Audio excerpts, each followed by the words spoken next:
Kita nyo ba yun mga idol? Simpleng Bluetooth amplifier lang yan.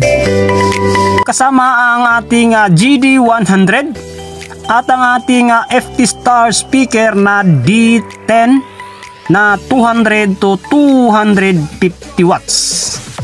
Ang tanong dito mga idol, paano natin ito binuo? So bubuuhin natin ito mga idol, step by step. Bago pala tayo bumuo mga idol, huwag lang kalimutan mag-subscribe sa ating channel, mag-like at i-hit ang notification bell para ma-notify tayo sa susunod ko pang mga video. So gumamit lang tayo dito mga idol ng 1/2 marine plywood. At syempre mga idol, ang ating pangkat, ito ay tinatawag na circular saw para madali ang ating trabaho. So malalaman din natin dito mga idol ang kanyang sukat, koneksyon at syempre ang pag sound check natin kung gaano ba siya yumanig ang Bluetooth na speaker na ito. So unahin muna natin mga idol ang mga sukat. So ito na mga idol, tapos na tayong mag-cut. So ipapakita ko lang yung mga sukat nito. So ang sukat na ito mga idol based sa aking speaker na ginagamit. So advice ko lang sa inyo mga idol, kapag gumawa kayo ng ganito, unahin nyo muna yung speaker para makuha nyo talaga yung sukat. So kung mapapansin natin mga idol, medyo malaki yung ating Bluetooth speaker. Dahil yung speaker natin mga idol ay ito malaki yung round nya. Yan, kapag bumili kayo ng speaker na ganito na may screen, kailangan na actual lang inyong pagsukat nito dahil malaki ang kanyang round. Yan o, para hindi tayo magkamali ng sukat. Ayan, digits siya pero malaki ang kanyang round. Iba kasi kapag may screen. So ito na ang kanyang sukat mga idol oh. Papakita ko lang sa inyo. 27 by 36 cm. Centimeter ito mga idol sa taas ito at saka sa ibaba. Yan. Ito naman sa side to side. Yan. Ito ang sukat ng side. 27 by 78.5. Dalawa. Yan. Ito naman sa likod. Sa likod to. So medyo nakatapered siya ng kunti. Yan o. 28 by 78.5 cm. Cm pa rin mga idol. Ito yung sa kanyang speaker. Yan o. Medyo malaki-laki siya. So i-actual nyo na lang ang sukat. Pero ang sukat ko dito ay 34 by 78.5 cm. So may mga allowance na ito ng konti. At saka sa tweeter nya. So dalawa kasi yung speaker. So lilinisan ko muna ito mga idol at bubutasan natin itong lagayan ng kanyang speaker. So let's do it mga idol. So yan na mga idol ang ating complete details sa ating mga sukat sa ganitong setup natin. So bago natin ito buuhin mga idol ay lilinisan muna natin ang ating mga plywood na ginagamit. So kung makikita ninyo mga idol, ito ang sinasabi ko na actual na sukat ang inyong gagawin sa inyong speaker, lalo na sa lagayan ng mga speaker mga idol. Dahil kapag nagkamali tayo ng sukat, yung gumawa kayo na wala pa yung speaker at saka tweeter, ay baka masayang lang ang ating plywood. Napakamahal naman mga idol ng plywood. Para hindi sayang, hintayin nyo na lang mga idol na dumating or makabili kayo ng speaker para actual sukat na lang ang inyong gagawin. So bibilisan na natin mga idol para madali tayo, para makapagbuo na tayo ng ating Bluetooth speaker box.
So dito mga idol, gumamit tayo ng barina para pang butas natin, para pumasok ang ating jigsaw.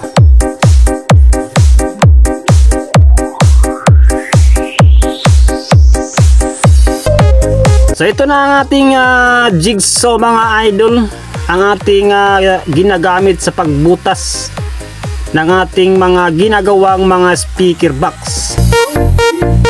So kung wala kayong jigsaw mga idol ay siyempre lagari lang ang inyong pwedeng magamit dito. So sa akin, dahil mayroon akong jigsaw at para mapadali ang ating trabaho ay gumagamit ako ng ganitong mga bagay.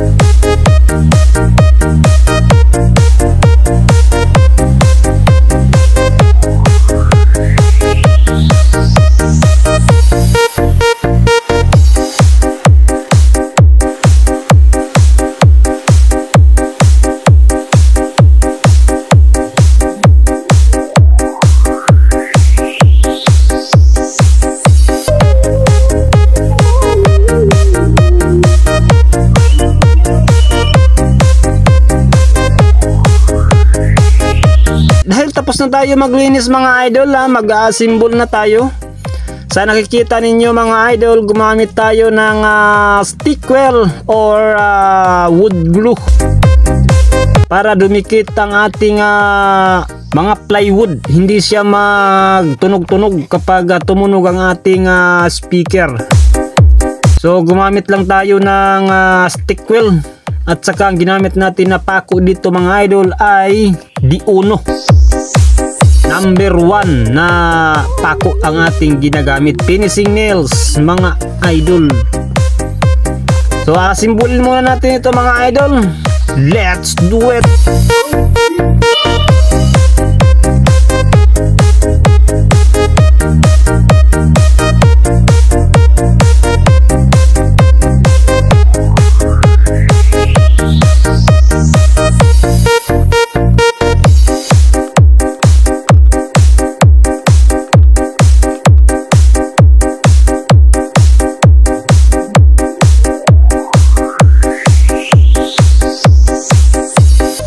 So pagkatapos natin mabuo mga idol ay linisan natin gamit ang grinder at saka itong wood router.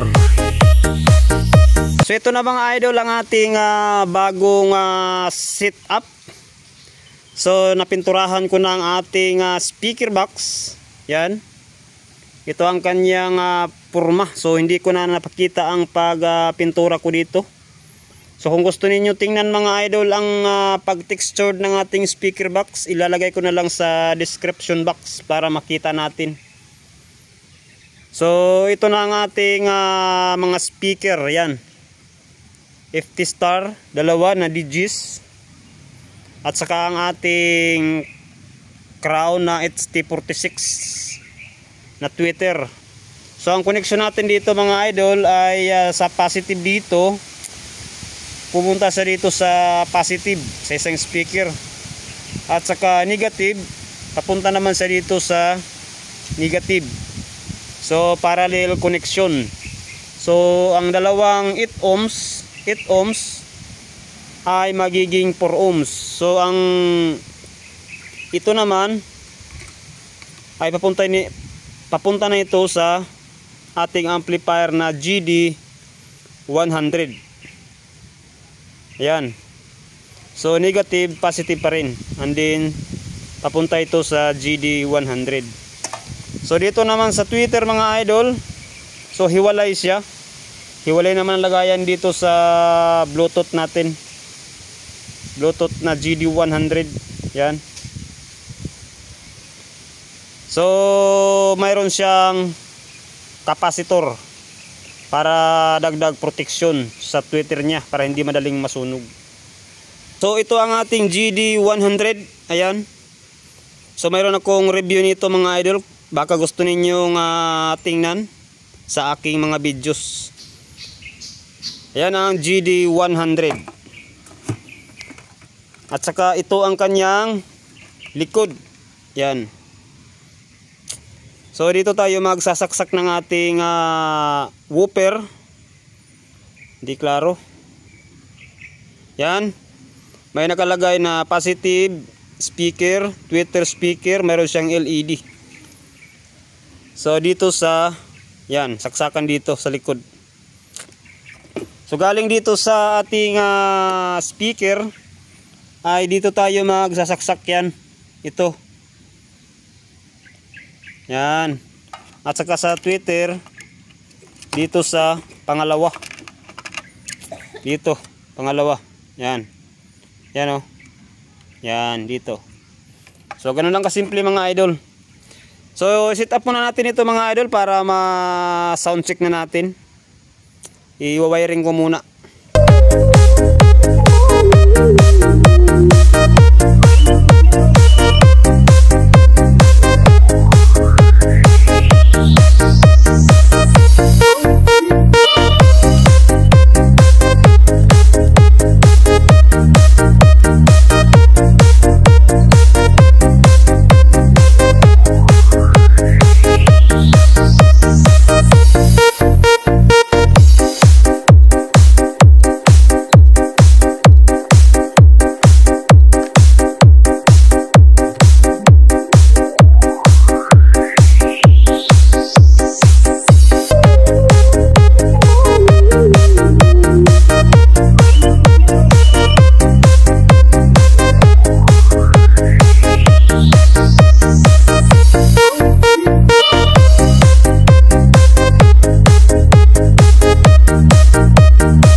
Feel the power of Jensen Low Power. DJ Wowie Remix.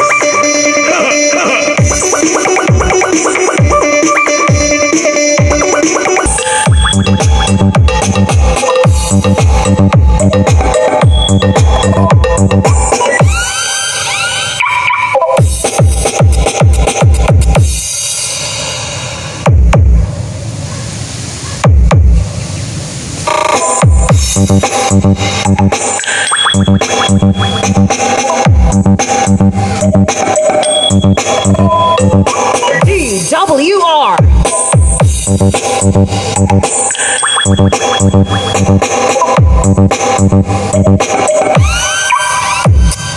DJ Wowie Remix.